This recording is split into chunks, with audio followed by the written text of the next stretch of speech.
Raga menatap ke arah dia yang saat itu sedang memperhatikan jalan setapak di belakang rumah keluarga Wardana. Farah sedang diminta bersikir lebih lama bersama Rida dan Ayu setelah tadi mereka melaksanakan sholat asar berjamaah. Dia pergi lebih dulu karena harus memastikan sesuatu pada gubuk yang dilihatnya tadi pagi bersama Fikri. Ia sedang memastikan bahwa di gubuk itu saat ini sedang ada yang melakukan sesuatu. Maka dari itulah ia mencoba mengintai diam-diam. Kamu sangat bernyali karena berani menemui ibuku seorang diri. Selama ini tidak ada satupun orang yang berani menemui ibuku dan mengajaknya bicara empat mata seperti yang kamu lakukan tadi. Terutama jika itu adalah seorang wanita, ujar Raga. Oh, sudah ada banyak wanita yang berusaha mendekatimu dan berusaha untuk mendapatkanmu. Rupanya, kamu pasti kecewa karena mereka tidak memiliki nyali besar sehingga memutuskan mundur sebelum berperang. Benar begitu? Tanya dia sambil berpura-pura tidak terlalu peduli. Raga pun tersenyum. Ia merasa senang karena nada bicara dia mendadak berubah dalam sekejap. Kamu cemburu. Kamu pasti salah tangkap dengan apa yang aku maksud. Tangan dia kemudian digenggam dengan lembut oleh Raga, membuat miliknya gugup hingga tangan itu terasa dingin. Ya, beberapa memang berusaha mendekatiku, meski aku tidak mau didekati oleh mereka.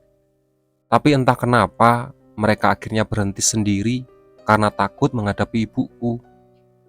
Karena saat ibuku tahu bahwa aku tidak mau didekati oleh seseorang, dia akan langsung menghalangi orang itu dengan berbagai cara.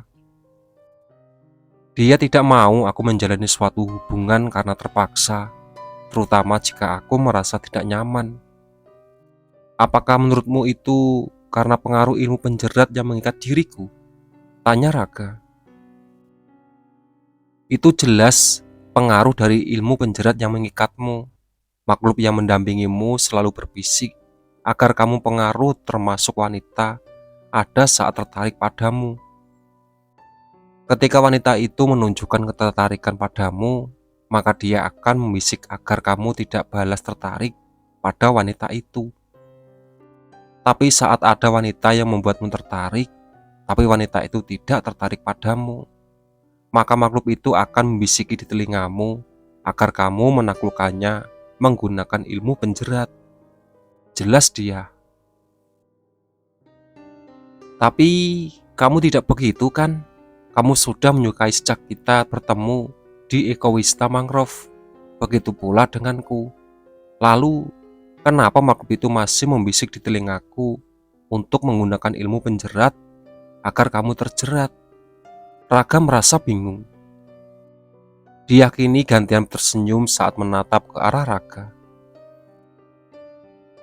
Karena aku tidak menunjukkan padamu bahwa aku menyukaimu sejak pertama kali menoleh dan menatap kedua matamu. Maka dari itulah dia tidak bisa membisik di telingamu untuk tidak menyukai aku. Dia justru berbisik agar kamu menggunakan ilmu penjerat karena dia pikir aku tidak tertarik padamu. Kebetulan aku memang kesal padamu gara-gara cara kuno yang kamu pakai waktu itu. Jadinya dia bisa menghalangiku ketika akhirnya berhasil masuk ke dalam kehidupanmu.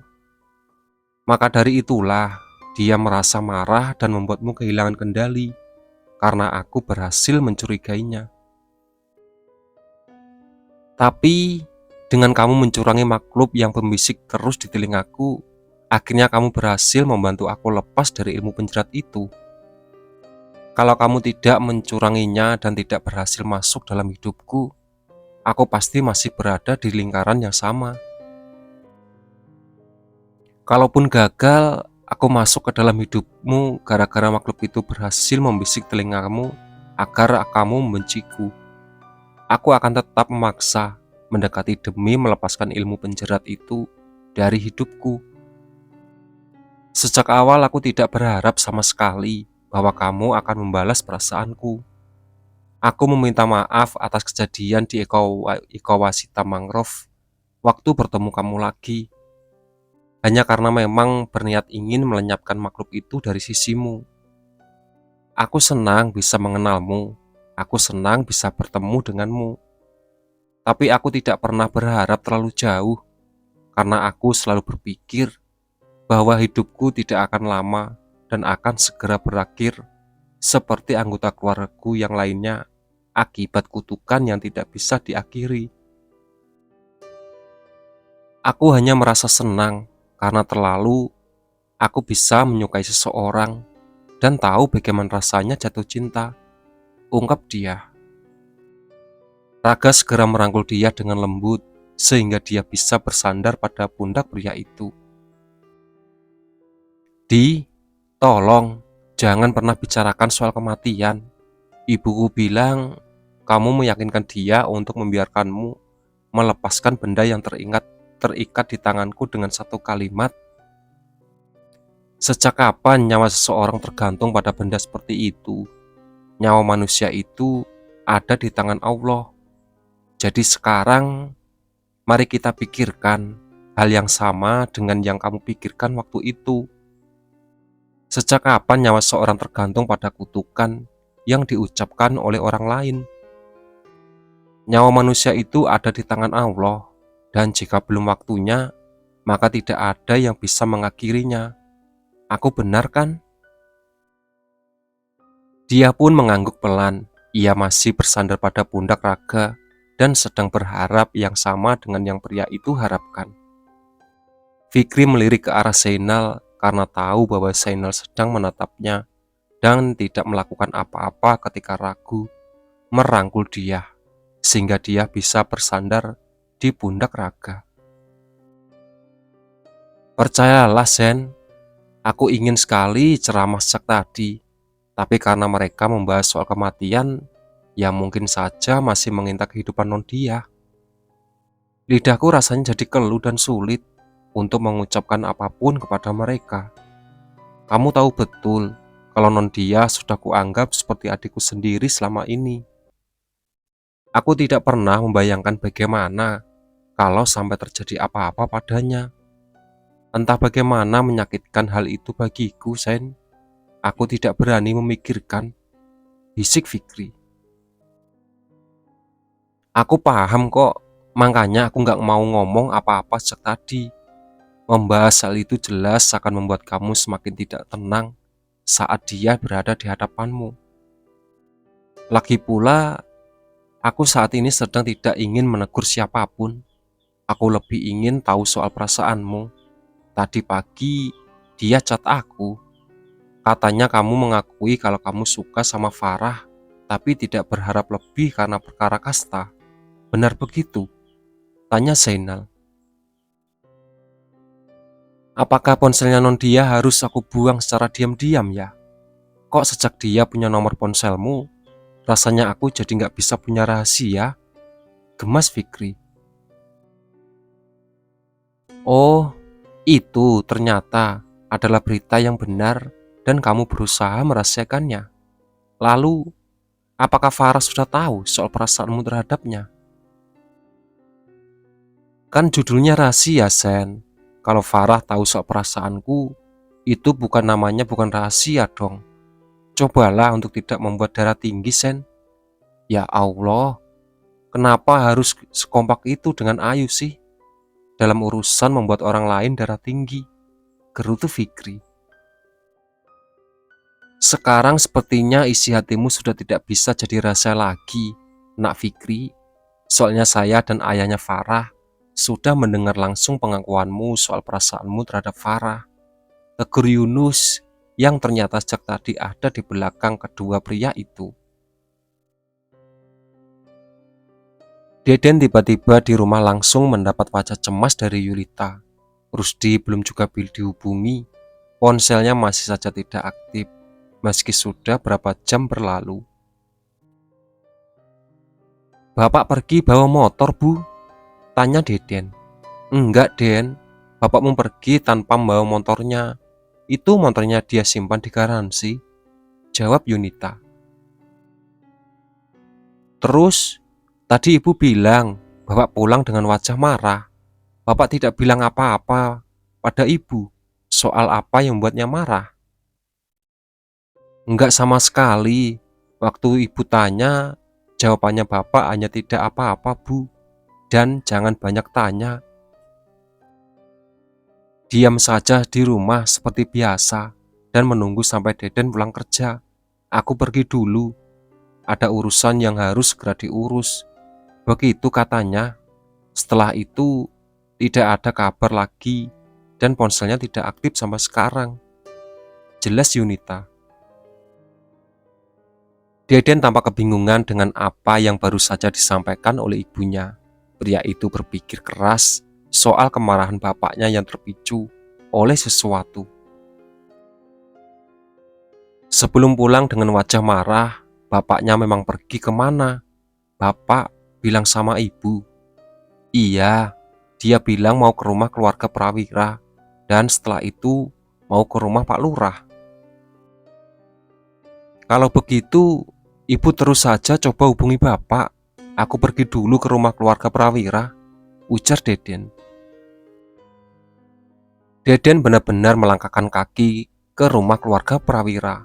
Meski dirinya sudah mendapatkan larangan, pria itu tidak peduli dengan larangan tersebut. Karena saat ini ia membutuhkan jawaban soal sumber kemarahan bapaknya. Deden mengetuk pintu depan rumah keluarga Prawira, lalu menunggu dengan tenang.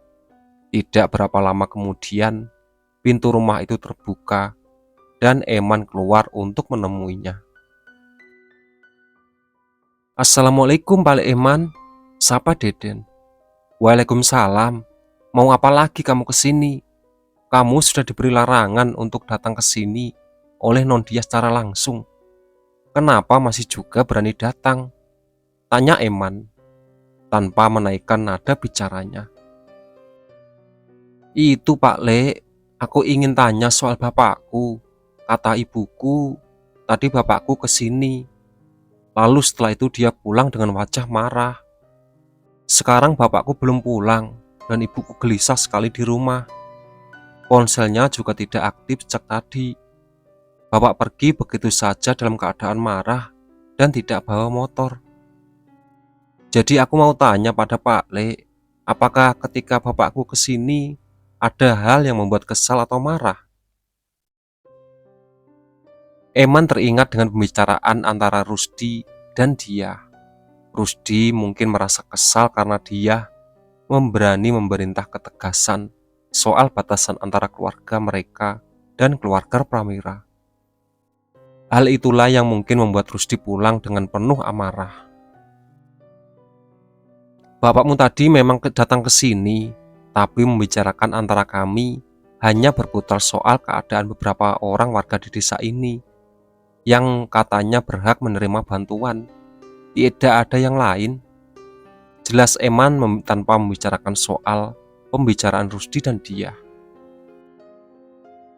Hanya itu Pak Le, tidak ada yang lain. Deden ingin meyakinkan diri. Iya, hanya itu yang dia bicarakan denganku. Kalau begitu, aku permisi dulu Pak Le. Aku akan mencoba mencari keberadaan bapakku saat ini. Assalamualaikum. Pamit Deden. Waalaikumsalam. Deden pun segera pergi dari rumah itu setelah berpamitan. Eman segera mengeluarkan ponselnya dan mencoba menghubungi Fikri setelah langkah Deden benar-benar jauh dari area rumah keluarga Prawira. Di rumah keluarga Wardana, Fikri membaca pesan yang dikirim oleh bapaknya dan langsung menatap ke arah dia. Non, bapakku bilang barusan Deden datang ke rumah dan bertanya-tanya soal apa yang dibicarakan dengan bapakku. Kata Deden, bapaknya pulang dengan wajah penuh amarah. Sekarang bapaknya entah berada di mana dan ponselnya tidak aktif. Jelas Fikri. Dia menatap Fikri begitu lama. Raka ikut menatap ke arah Fikri, namun tidak berani ikut campur. Terus mas? Tanya dia. Mungkin tadi non dia bicara terlalu keras pada bapaknya Deden, sehingga bapaknya Deden pulang dengan wajah marah, jawab Fikri. Hah? Aku? Bicara terlalu keras pada orang yang lebih tua? Mas Fikri tidak salah tuduh. Bahkan aku mengamuk pada Mas Deden beberapa hari pun itu karena sikap Mas Deden sudah keterlaluan dan terlalu jauh mencampuri urusanku. Aku bahkan tidak pernah lupa tersenyum ketika sedang bicara dengan bapaknya Mas Deden tadi. Fikri masih menatap dia dan terlihat ragu. Raga merangkul dia kembali agar perasaan dia tetap tenang. Kalau Mas Fikri nggak percaya, coba saja tanyakan langsung pada Pak Eman, saran Dian. Pak Eman ada bersama kami kok saat aku bicara dengan bapaknya Mas Deden. Tanyakanlah, aku nggak akan merasa tersinggung meski Mas Fikri menanyakan hal yang seharusnya sudah Mas Fikri percayai sejak awal. Fikri segera mengetik pesan pada bapaknya untuk benar-benar menanyakan yang dia sarankan. Zainal, Farah, Rida, dan Ayu menatap ke arah Fikri. Seakan mereka juga butuh jawaban, Fikri tampak mengembuskan nafas penuh kegelisahan usai mendengar jawaban dari bapaknya. Apa jawaban bapakmu, Fik? Tanya Zainal. Iya mas, apa jawaban dari Pak Leeman soal itu? Farah merasa penasaran. Non dia tidak bicara terlalu keras dan tetap selalu tersenyum ketika berbicara dengan Pak Rusdi, jawab Fikri. Raka tampak lega usai mendengar jawaban itu, yang mana artinya perasaan dia tidak akan berantakan sebelum menangani urusan Farah.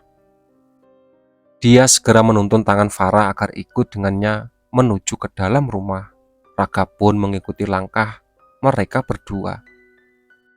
Lagian, kenapa Mas Fikri harus ragu sih? Yang Mas raguin ini adalah dia, Mas. Dia Arasti Prawira, yang bahkan bicara kasar pun tidak pernah dia lakukan, meski sedang kesal setengah mati.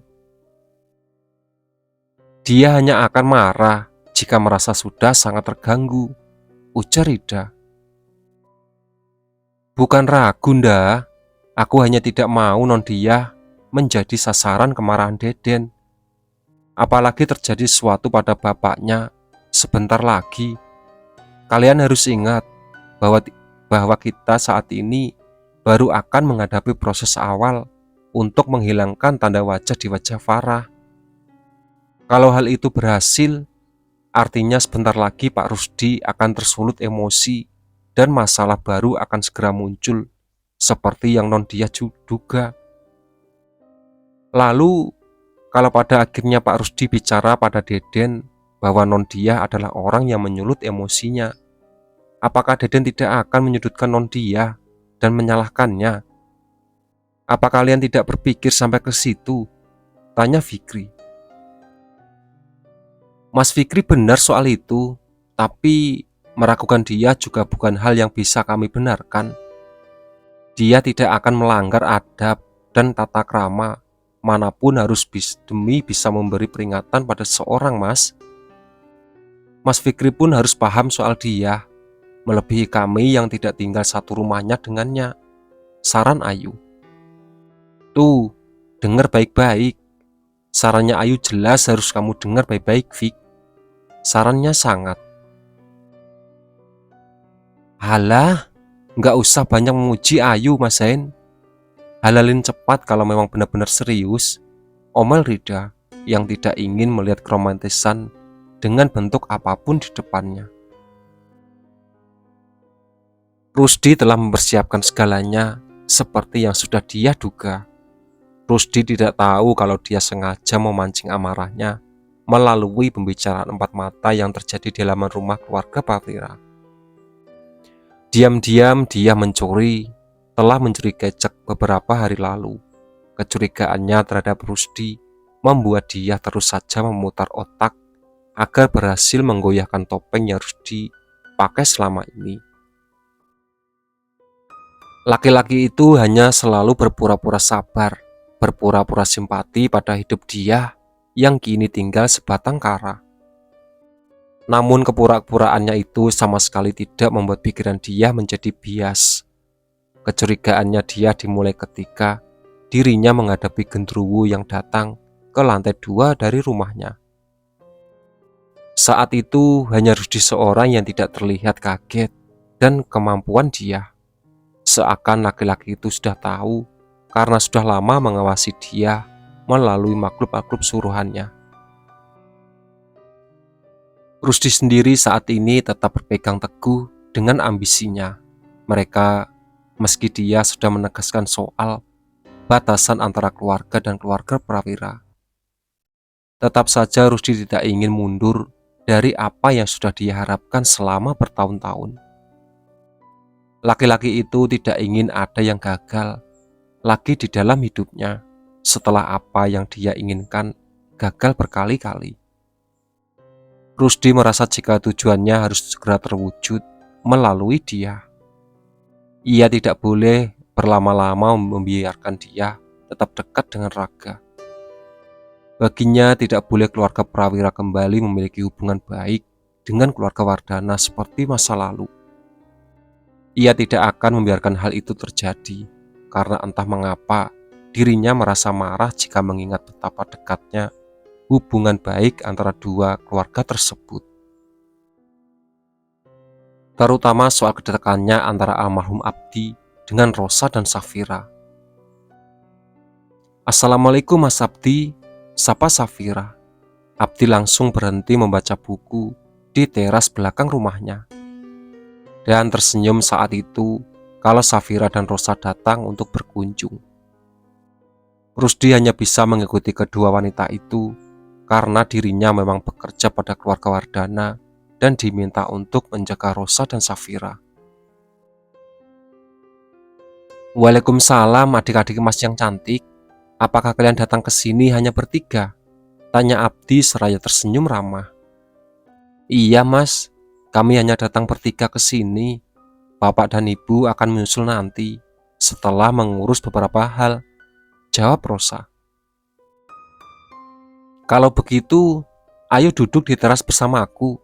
Aku akan pergi ke dalam dulu sebentar untuk meminta dibawakan minuman dan camilan untuk kalian," ajak Abdi. Rosa dan Safira segera beranjak menuju kursi yang tersedia di teras rumah belakang tersebut. Abdi sudah masuk ke dalam rumah untuk menemui asisten rumah tangga. Rusdi sendiri hanya duduk di tangga dan menunggu, meski sebenarnya ia juga ingin duduk bersama Rosa dan Safira.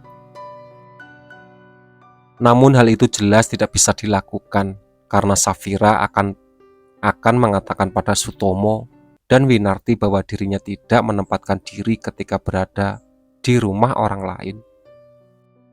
Perbedaan kasta itulah yang selalu saja diajarkan oleh Sutomo kepada kedua putrinya, sehingga mereka sangat patuh untuk memenuhi ekspektasi orang tuanya. Abdi keluar tak lama kemudian bersama asisten rumah tangga yang langsung menyajikan minuman dan camilan. Tatapan Abdi tertuju kepada Rusdi yang saat itu duduk di samping di tangga sambil menahan halaman belakang. Setelah asisten rumah tangga kembali ke rumah, Abdi pun segera mendekat pada Rusdi karena tidak ingin membiarkan terus duduk di tangga sendirian. "Rus, ayo ikut duduk bersama kami. Jangan duduk di sini sendirian," ajak Abdi yang sejak dulu tidak pernah memikirkan soal kasta dan perbedaan apapun terhadap orang lain. Rusdi pun menurutinya, lalu ikut duduk bersama Rosa, Safira, dan Abdi di kursi teras belakang rumah tersebut. Abdi mempersilahkan mereka bertiga untuk minum dan menikmati camilan yang tersaji. Mereka mengobrol dengan hangat hingga benar-benar lupa soal perbedaan yang selalu dibahas dalam keluarga Wardana. "Orang tua kalian sudah datang. Mereka saat ini ada di ruang tamu bersama ayah dan ibuku," ujar Abdi. Biarkan saja Mas Abdi, mereka mungkin ingin membicarakan soal bisnis lagi. Kami tidak mau ikut serta di sana, ujar Rosa apa adanya. Abdi pun tertawa usai mendengar yang Rosa katakan. Ia tahu persis kalau Rosa tidak terlalu suka berada di tengah-tengah orang dewasa yang sedang sibuk membicarakan bisnis. Sekarang, saat Rosa mengutarakan secara langsung, ia semakin yakin bahwa Rosa memang tidak cocok untuk diandalkan dalam urusan bisnis oleh keluarga Wardana. Aku ke dalam dulu ya. Aku mau simpan dulu buku ini. Aku akan kembali lagi dan mengambil tambahan cemilan untuk kalian. Pamit Abdi. Setelah Abdi masuk ke dalam rumah, Sutomo dan Suryo keluar menuju teras belakang rumah. Tatapan Sutomo langsung terarah pada Rusdi yang saat itu sedang duduk bersama Rosa dan Safira. Rusdi, apa yang kamu lakukan? Kenapa kamu ikut duduk di kursi bersama Rosa dan Safira?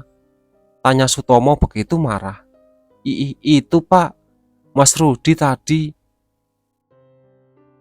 Diam kamu Rosa, tutup mulutmu dan jangan coba-coba membela Rusdi, bentak Sutomo. Rosa langsung diam dalam ketakutan, begitu pula dengan Safira. Rusdi baru saja akan bangkit dari kursi yang dia duduki ketika Sutomo menyeret lengannya dengan kasar sehingga membuatnya jatuh tersungkur di belakang rumah tersebut.